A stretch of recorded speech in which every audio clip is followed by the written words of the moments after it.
So we're going to talk about APIs as well as like how we can send requests through the internet, as well as a little bit of cryptography. So let's get started. So first, let's talk about what an API is. So an API stands for an application programming interface, and it's not, I guess, unique to web APIs. You can have other forms of APIs such as library, operating systems, or even remote APIs, which are used like across distributed systems. And essentially, they provide some level of abstraction to the user, right?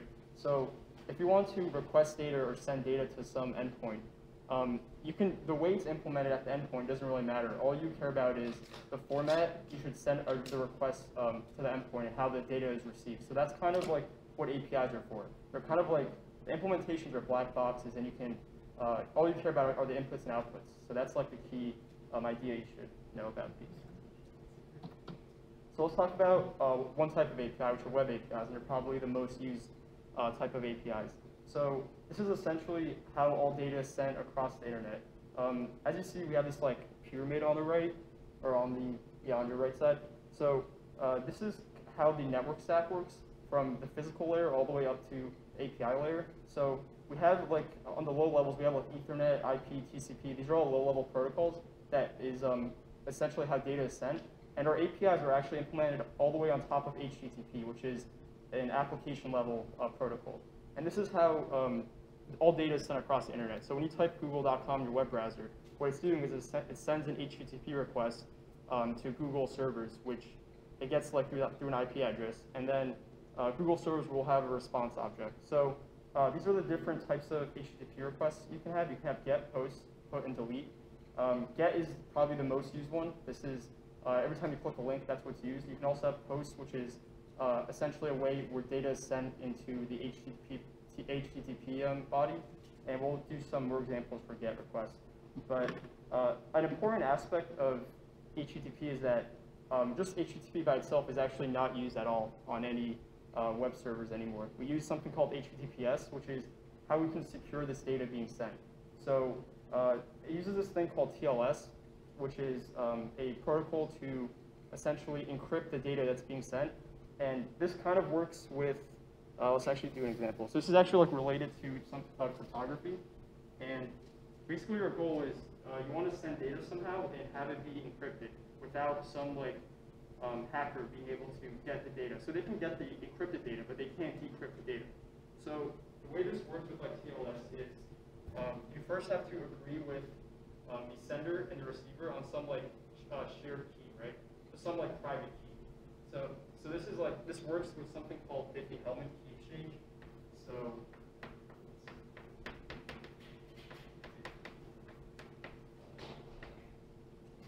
and you have to know a little bit of like modular arithmetic, which isn't too bad, but the sender and the receiver agree on some public information. So they have a number called G, as well as a prime number called P, right?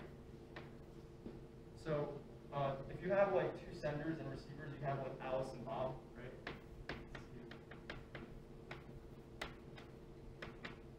Alice and Bob will choose some private number, which we can call A and B, right? This is some like integer. And these two numbers, they can't share with anyone, because this would ruin the exchange protocol. But G and P are public, so they send these to each other. And then what Alice does is Alice computes this large number called A, right? And the way she does this is with G to the power of A mod P. And Alice will send this number to Bob. And then Bob will compute a number called B, right? And this is G. So that's like G to the B mod P, and sends this to Alice. So Alice and Bob now have A and B, which is also sent to a public medium. And then they can each compute, they can each take their private keys and just compute B here and A. And they both arrive at the same value of G to the AB mod P. So even though they sent data publicly, they both ended up with some like private number here that the person trying to hack them can't actually receive. So this is what's used for TLS essentially. After they have that private number, they can use some like other cipher method to encrypt data. Yeah, so let's talk more about APIs. So this is what an HTTP response looks like. The key takeaway is that it's just like text data, right? So we have like some meta information up here, which gives like the server information, maybe time and the content. And then the body is where the actual data lies. So this is like when you send like some request to a website, it'll return HTML data, which is text format. Most APIs will use JSON, which we'll talk about more, but this is just how it looks like. So also APIs aren't as, they don't only use this method of encryption, they also have this thing called API keys because we don't want everyone to have access to some API. Maybe there's some government resource and they have an internal team that uses their API, but they don't want like the public to have access to their API keys, or to their API. So they have this thing called API keys where the servers can essentially have some authentication method where the users obtain a key, and then through this key, only when this key is authenticated can they receive the data from the server. So this is important because it means the servers can log who's using their API keys and also restrict access to them. And these are some services that use them, like IMDb, Twitch, and yeah. Also, this is like this could be a business model. So there's companies that make money off of like they have their own APIs and they provide the keys only through like subscription-based services. So this is also like a business model. So also web APIs can be used for like a multitude of things. Like for example, banks can use them. You can have mobile apps, which literally every mobile app that uses the internet probably uses some web API. And they provide like companies with, as we said, the level of abstraction needed for communicating with their products and their data. So let's do an example of, or what's contained in like an HTTP request. We said we can have HTML data, which is just text, or we can also have what most APIs use, which is JSON, right? So in like the early 2000s, XML was used, but recently like JSON's pretty much the standard now. And the data pretty much just comes in this format. You have like the first like entry is your key, and then you have a value for it. And every single, like most programming languages have some library to parse this into like a dictionary object, such as like Python does, for example, right? So you can just index into the data with the key and obtain the value. And this is also a text format, so keep that in mind. All right, so here's like a simple API example, right? So if you want to get Bitcoin's current price, you can like find some API that has that provides this data, right? This is blockchain.com has a public API.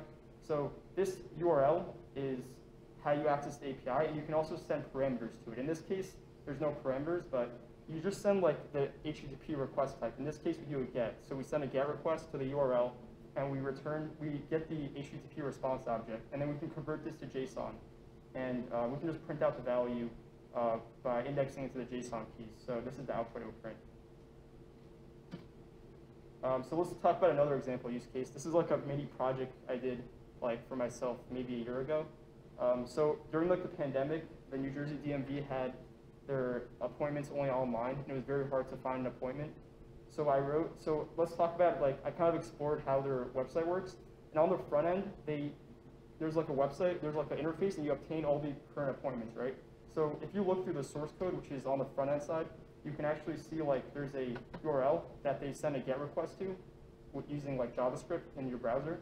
And this will actually have some parameters you can send to it, such as the location ID, the appointment ID, the date, etc. And it'll return like a JSON list of available appointments. So if you send this request, you get that list. It doesn't work anymore. I think they changed their API, but it worked like a year ago. So let's talk about why they didn't use like any authentication. So let's talk about why this is a little dangerous.